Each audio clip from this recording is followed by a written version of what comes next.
Pixel Sieve is proudly supported by Murdoch University's School of Arts, who have been with us since the very beginning, and it's where we all learnt how to make podcasts, radio, and videos. If you're interested in a creative degree in games, sound, film, journalism, or maybe you'd like to mix and match, you can head to murdoch.edu.au/arts to learn more about what they've got going on and what's on offer. That's murdoch.edu.au/arts, or you can search Murdoch University for more information. Murdoch University School of Arts, proudly supporting Pixel Sift.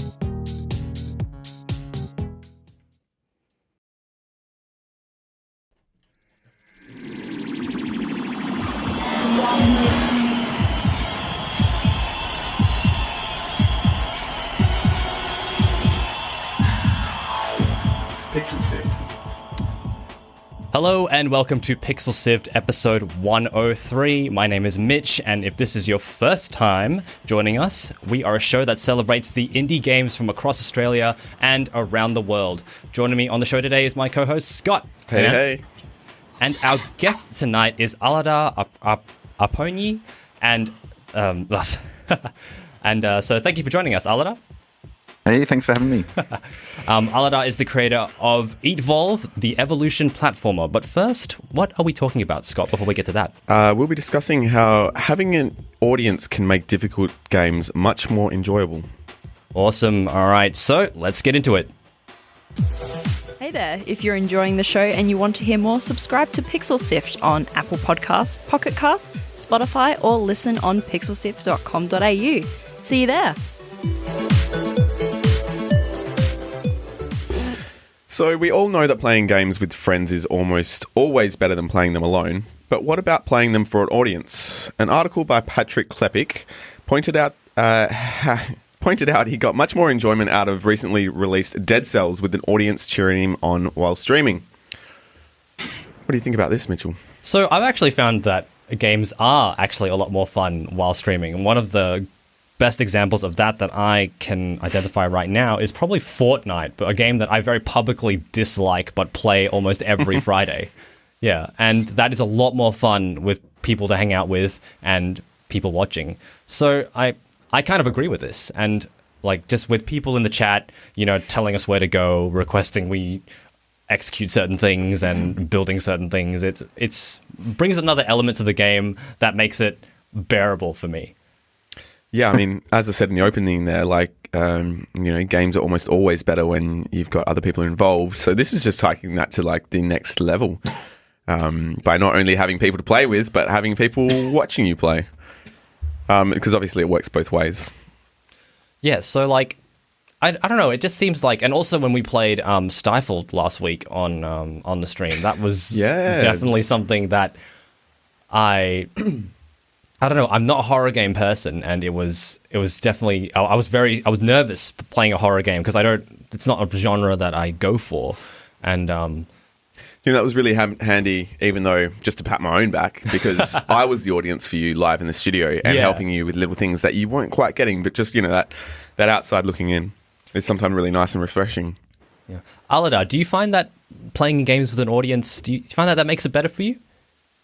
I mean, I've never done any streaming, so I can't really speak to that. But whenever I play something, my older son is watching me, and I get a little bit of that audience there. He's cheering me on, or excited to see new levels and things. So that's fun. That was something that Gianni brought up while we were talking about this topic last night, actually.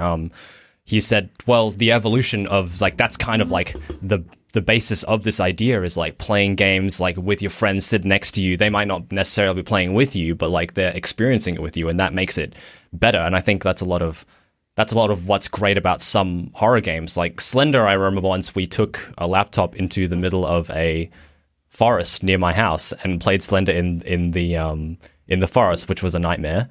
And I didn't like it. It wasn't my idea. But we did it, and it was with a bunch of friends, and it was awesome. So that kind of thing, I think, is like an element of gaming that is rarely ever talked about. I know we did mention hard games in particular, but I don't really have any hard games that I can draw off of my experience because I don't really play I mean, I don't know really what you'd consider hard anyway. It's all pretty subjective. But like, you really only need to look at the ever-rising success of, say, like Twitch and, you know, to realize that it's almost less about the game these days and more about the social aspect of it. So, you know, like, and much like with sports in real life, you know, it's much more fun to play in a big, you know, in front of, or with lots of people in front of an audience than, you know, having a kick down the park by yourself, you know, where we have more fun. We're involved with a crowd. We're biologically inclined to kind of move and act together. And also, there's lots of roles if you're viewing as an audience during viewing a stream. You know, you can view from the helpful position. You can view from an extremely unhelpful position. You can be funny. You can troll. You can be engaging. You can just be there with the niceties because you like the streamer. You know, it's socially, it ticks a lot of boxes for people. It ticks a lot of boxes for a lot of people, I think, and that's the important bit of it and why it's still rising, I feel. A lot of games are now being built into the whole audience participation aspect, like especially with Twitch. Like one of our favorite games, Party Golf, and City of Brass. Yeah, City of Brass have as well. a great interactive element where Twitch viewers can type in certain commands and it affects the game, and that they're not necessarily playing the game, but it's part of that. It's part of the audience being there and contributing to the narrative. Well, the report from last year's Digital Australian report from 2018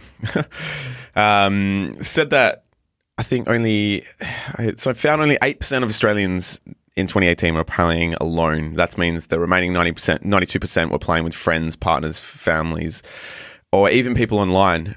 You know, we want to be connected, and this is our new avenue to do it through. And it's like it's given you a new way for people to find their audience, and it's just a fun aspect of it that. I don't want to take away from games saying that like, oh, games aren't good without an audience. Like that's not really what I'm saying. No, definitely not what we're saying. It's just that I think gamers are coming into their own where they are more enjoyable to play with an audience because there's so many platforms that are facilitating that kind of, again, social aspect of it.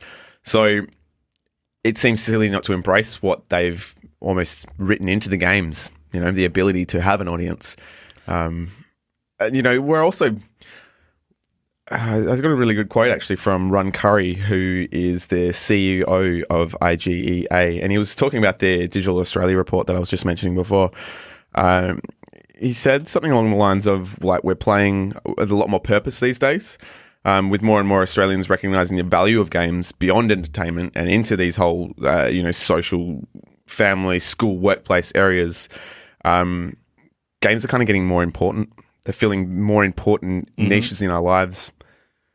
Aladar, is that something you've considered as a developer that people are, even though you've made a single player game as Eatvolve, but have you ever considered that people might be experiencing it in a different way than maybe you designed it? Yeah, absolutely. Like earlier on in development, I had the game on itch, and I'm not sure who, someone noticed it, and a few people had put some Let's Plays on YouTube, and that was fascinating to sort of see people's reaction and some comments about the game. And I'd put it up there just to be able to share with other people what I was working on, but I hadn't really considered that people who weren't game developers would download it. So that sort of helped shape the direction of the game a little bit, even you know, the things that people liked or made a big deal about. But just on that, is like how you see your game to be used after you've kind of, you know, left it free into the world. Just while I was doing our research on your game in the last week, I watched a couple of streamers playing your game on YouTube, like Ambivalent Hero and Gaming Faster Than Light. And the whole way that they played it was different and more enjoyable just because they knew they were doing it for an audience. I really enjoyed it. It was a nice experience. It was a remarkable game to watch as an audience as well, because you know, it's not the longest or most impactful kind of game, but it was very entertaining. Glad to hear it. So if you're just joining us, hello, welcome. We are Pixel Sift, and this week we have Aladar Apponyi joining us, and he's going to be talking about his game Eatvolve soon. But right now we're talking about how games can be more enjoyable and you can be motivated to push through difficult games while having an audience. Now, one of my favorite games I think I've ever played is Dust and Elysian's Tale, and that is particularly difficult for me anyway.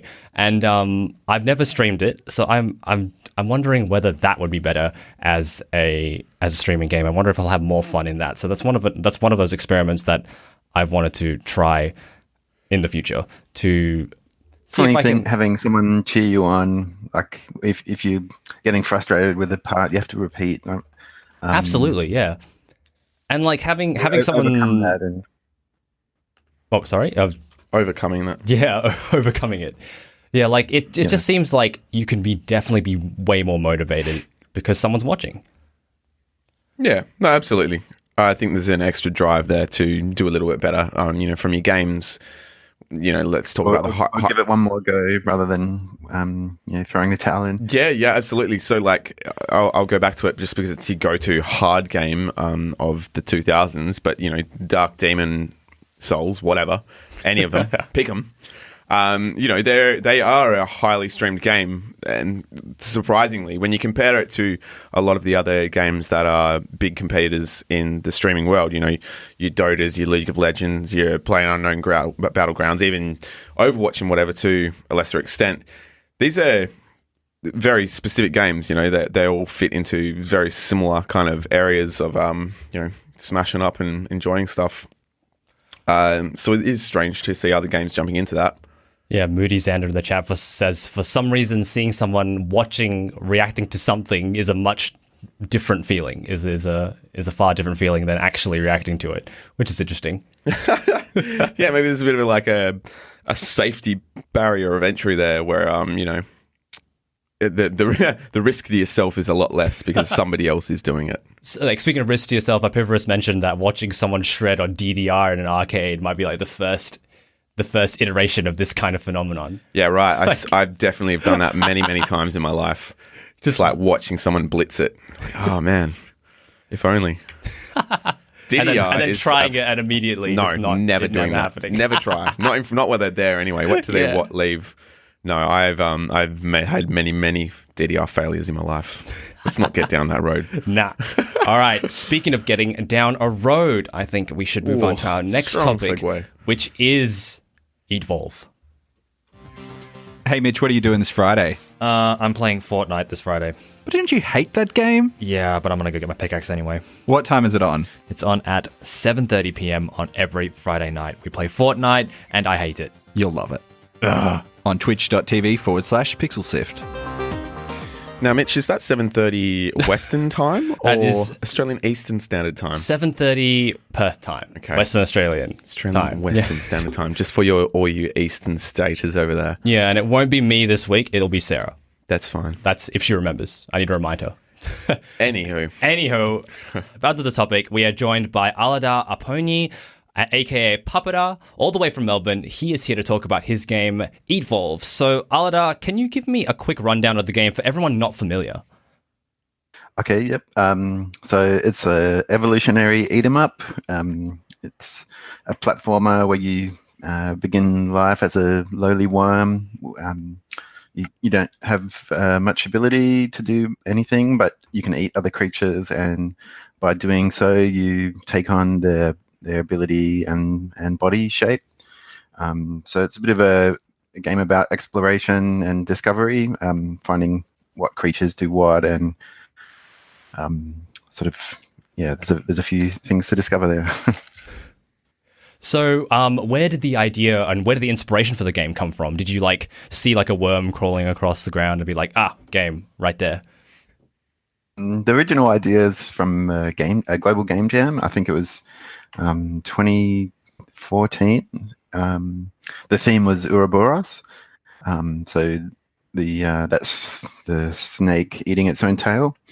So I attended that in Sydney with some friends and came up with sort of the core of this idea at that time. But the team one weekend. We didn't have much time to get a lot done. Like it was, there was sort of more than we could achieve in the weekend. And we ended up sort of scrapping this idea and going ahead with a different idea. So a few years later, I decided that I wanted to try and start learning programming. And I remembered the idea as something simple enough that maybe I could try to build this to learn programming. So if how do you know? Because I'm assuming this wasn't your only idea you had in the back of your head. How did you choose this one to really flesh out? I guess the evolutionary, like the having the player sprite change. The idea sort of just came into my head, like, this will be it's a platformer, so I imagine it's I was naive, but I thought this would be an easy thing to do as a first game, and just the idea appealed to me. Having sort of this change in ability as you play. I like how you've kind of injected a little bit of RPG flavor into a very classic platformer style. Was that part of the plan all along? So like the very first version, which I got working within a couple months, was like a linear. You start as a worm, you ate a frog, and then a sugar glider, and that was sort of the whole game. But it was quite easy to see areas to add to the game to improve it, other creatures. So sort of just grown over time, and it got quite complex. So I wanted to explain that to the player somehow without a tutorial. So that, yeah, I'm not sure if I'm succeeding there, but hopefully it's sort of understandable, like discoverable as you play. Is the game sort of like an endless runner type deal, or are there actual levels? I guess what I'm trying to say is, like, how do you win? Is there a win, creature, or do you just play? Yeah, I don't mind that it's a bit aimless. I enjoy that you sort of make your fun or do the thing that you want to, rather than being always pushed to do something. But yeah, I do have a boss creature right at the top of the level. Although it's not finished, so I'm hoping to have a couple different ways to like have an ending screen and ending state. Now, I've noticed that the game does click back pretty far on the internet as far as its launch date. When did you actually launch the game originally? I mean, yeah, like I said, I just put it on itch in order to share it. I think it was like just before like Games Week in Melbourne, maybe 3 years ago. Right. And yeah, so my aim there was just to be able to show other developers that I was working on something. And going back to something you said just previously, that when you were face making the game, you had something completely wrong about it. What did you learn, and what did you have completely wrong about the game? I mean, it's like I said, I was naive. I have worked as an artist for a while, so I sort of had my assumptions about that, which I decided I'll try and do pixel art as it's slower resolution. That would be faster, but that's turned out to be to do all those pixel animations versus 3D animations. There's more work up front, render from different sides, or use a 3D model in the game that gives you sort of more flexibility there. So programming, I've actually found that and that's been great, but the design itself, that's been a real challenge. Make the game cohesive, I guess. And is this something that you'll kind of keep working on? Is a bit of a passion project that you'll keep kind of patching until you're happy, I guess, or until you're done? Air quotes. Yeah, I mean, I'm hoping to get like a version 1 out early next year. and launch on the iOS and Steam. Cool. So that will sort of have a few different endings and a couple more creatures to discover, that kind of thing. And then, if it's received well, I'd love to continue working on it, like adding underwater creatures, like amphibious creatures and stuff. Yeah, sweet. If it isn't received well, I'll probably have to just start another little project, I guess. I'm pretty sure it's going to be received well. So if you're watching us on Twitch, thank you very much for joining us. And thanks for tuning in. If you're just joining us, though, we are talking to Aladar Apponyi about Eatvolve, the eat 'em up. What was it? The eat 'em up platformer game. That's how you described it earlier, right? We have a couple of questions in the chat. One from Epivorus asking how long the game takes to play. We'll start with that one. So, like, you can have like a really short life of just a few seconds if you're eaten by another creature straight away, but through to maybe 15 minutes would be the longest life. So there's no definitive level. You start in sort of a dirt area. There's a couple different areas. I wouldn't imagine more than sort of 20 minutes for a single life. Right. Yeah. So there's no definitive win at this stage, but you can get eaten and you can lose. I mean, there is that boss creature in the current build, so that is out currently. Yeah. Judging by my playthroughs I had before the show, I think my average life was about 2 seconds. And Fiona was like watching me play it. It was like, you keep dying. And I'm like, yeah, sorry. So we've got another question from the chat, this time coming from Limbot. And they're asking, did you find Game Jam a useful process? It's just great to be forced to try and come up with something that you could try and achieve in a couple of days, and it is a bit stressful, and I never find that I'm able to sleep on the floor in a well lit computer lab, but meet other developers and test out some ideas. So I really enjoyed it. So you previously worked for Team Bondi, who made LA Noire. What was it like working on that kind of project, and then what's the contrast between working for yourself on your own project? So I went through like a few years on LA Noire, and early on it was really exciting, and a lot of R&D for the sort of next gen of consoles. So I had a great time there early on, and then sort of as the project got on and the deadline loomed to be a bit of a grind, like 6 days a week, and then I remember we were told that we were doing 7 days a week, and that was the point that I decided that I would leave the project. I did nearly an entire year just working on roads. So that was a bit of that was a bit of a messy partnership there between Team Bondi and Rockstar, was it not? How was that working through that relationship? I mean, I never was in those meetings with so management and the Rockstar people. I mean, and I left before probably the worst of it from friends who stayed there. It got more heated towards the end, but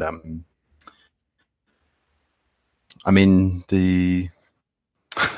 yeah, I guess. Yeah, all right. Yeah, enough about that depressing story. So you discussed earlier taking your game and showing it to developers, but you've also shown it to just consumers and players. What do you think is different about showing it to each audience? So showing to other developers is you get a different kind of feedback than them just players, like at PAX. I guess other developers, they are more often going to tell you something that they would change or fix or give you ideas for how to solve issues that they see, which can be helpful. But I think players who don't have those ideas about how to solve problems, that can be more useful, because you can just see they're getting frustrated with something, or something doesn't make sense, and they're not telling you how they would solve that. They're just, you can recognize as a problem there. I can imagine with too many developers putting in their 2 cents sort of thing, it could be a bit of the too many chefs spoiling the broth type of situation. I mean, I value that feedback from other developers. Of course. Not to say I don't. And as a mostly solo developer, I'm sort of choosing what to put in and what to leave out. But players are, I think you'll quickly recognize issues with them. Just on being a solo developer, because you have been a part of Team Bondi and now you're doing your own thing, how is that for you? Do you find it better being on your own and having your own direction and calling your own shots?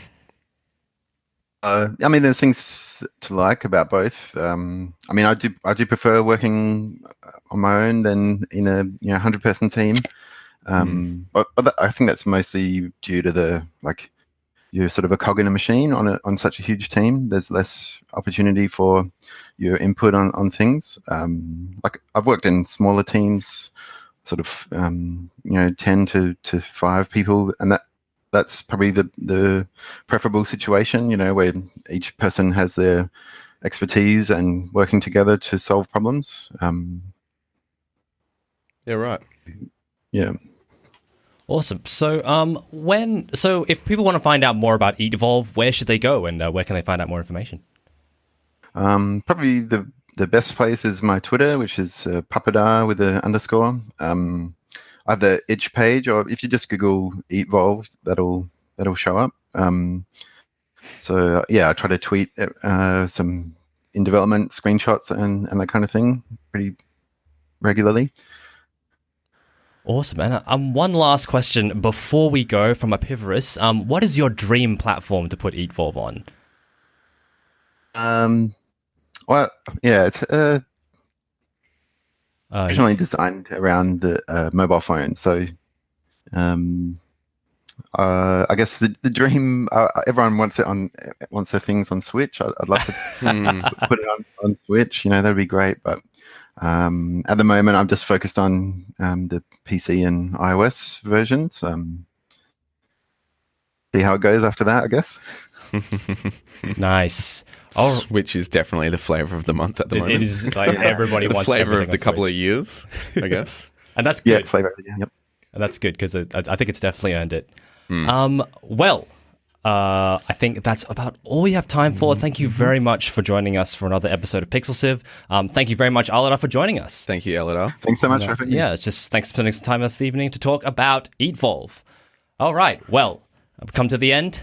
This episode was hosted by me, Mitch Loh, and Scott Quigg. Hello, hello. And it was produced by Fiona Bartholomaeus, and our executive producer is Gianni Di Giovanni, who wishes he could be here today, but unfortunately he couldn't because, he's still on sabbatical somewhere.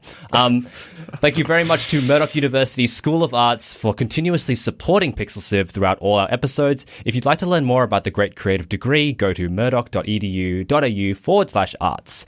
And as always, we'll be sticking the links to all the topics we talked about on the show in the notes on our website, www.pixelciv.com.au.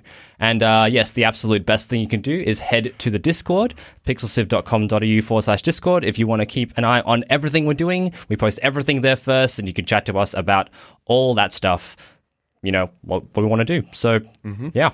We've also got social media pages on Twitter, Facebook, and Instagram. You just search Pixel Civ in pretty much anything to get our yellow logo with the Sift. So, Scott, if people want to go to other episodes and listen to old ones, where should they go? Yes, people, you can go to our website to stream episodes, subscribe as a podcast, either on Apple Podcasts, Spotify, Pocket Casts, or whatever podcast player you like. We're on them all. We're live every Thursday. Next week at this time, join us for Pixel Sift Plays as we play some of the indie games we feature on the podcast and more. Our next podcast is on the 6th of September. Nice. All right. Peace out. Thank you very much for joining us. Peace out. Thanks, Aladar.